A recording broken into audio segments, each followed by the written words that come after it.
people need to realize the only reason why it's illegal is because of economics. It's because there's like 1,000 different things that marijuana would fix that pharmaceutical drugs right now are prescribed for.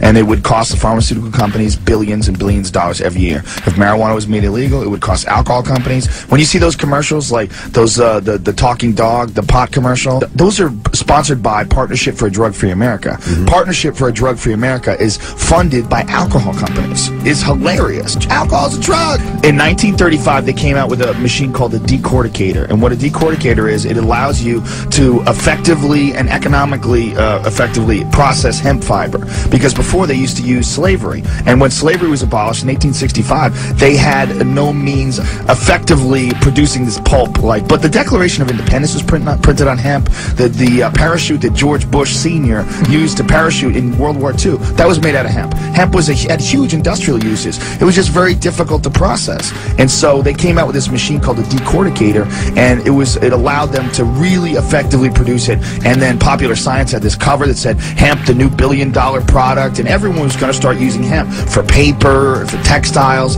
And William Randolph Hearst, who owned all these newspapers, and on top of that, owned all these paper mills, it was going to cost him millions of dollars to convert over to hemp. So instead, he started printing stories in his paper about some new drug called marijuana. And marijuana wasn't even a slang term for cannabis. Marijuana was used to describe a type of Mexican wild tobacco, completely unrelated. So they called it marijuana, and they said, this is how they got it illegal. They said, people are smoking it, and blacks and Mexicans are raping white women.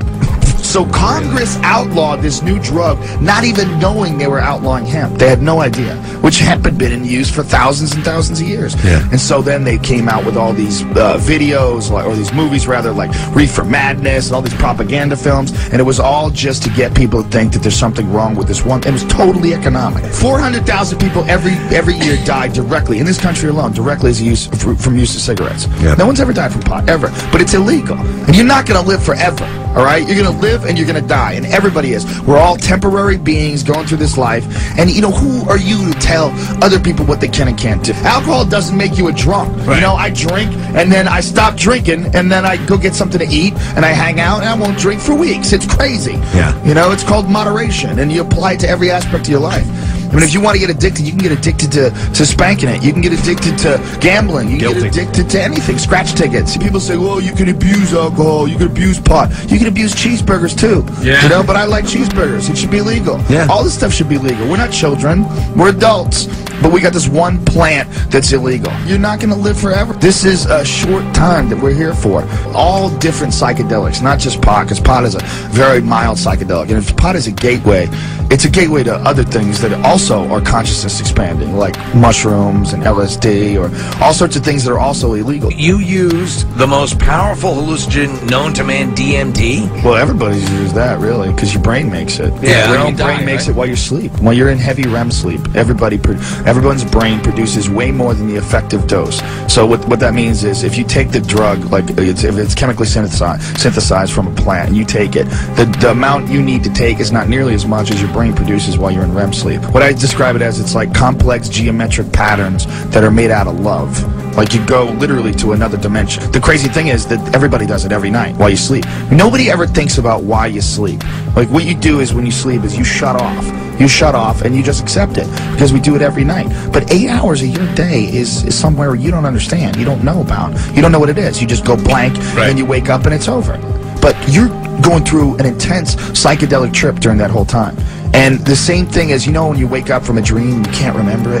Like, oh, this crazy dream, and it seems so real. And then 5 minutes later, you don't even know what the hell you were talking about. You don't remember the dream. Well, that's exactly what happens when you smoke DMT. When you take this drug, you have these insane visions, and then you could barely remember it just a few minutes later. And it's because your conscious brain is trying to protect you from this experience, because it's so mind-blowing. What it literally is, it's not scary, because it's exactly the same thing that happens to you when you die. But this is what happens to you when you die. I mean, this is the chemical that your brain produces, and it's produced by a part of your brain called the pineal gland, and literally it's your third eye. It's literally in the center of your brain, where the third eye is, and it actually, in reptiles, it has a retina and a cornea and a lens. And they've done all these scientific studies on it. They did a bunch of clinical trials at the University of New Mexico. They did a book on it called DMT, the Spirit Molecule. And what this is literally like a portal to the afterlife. It allows you to sneak a peek over there and come back. It's mind-blowing. The crazy thing is they've known about this since like 1960. If you saw a movie and there was a substance in this movie that existed in every single ecosystem, it's in plants and it's everywhere. It's in grass. You take phalaris grass and you extract it, you get DMT from it. Literally. I mean, it's in more plants than it's not in. And if there was a drug that allowed you, if you smoked it, you could literally see God, literally have a communication with pure wisdom.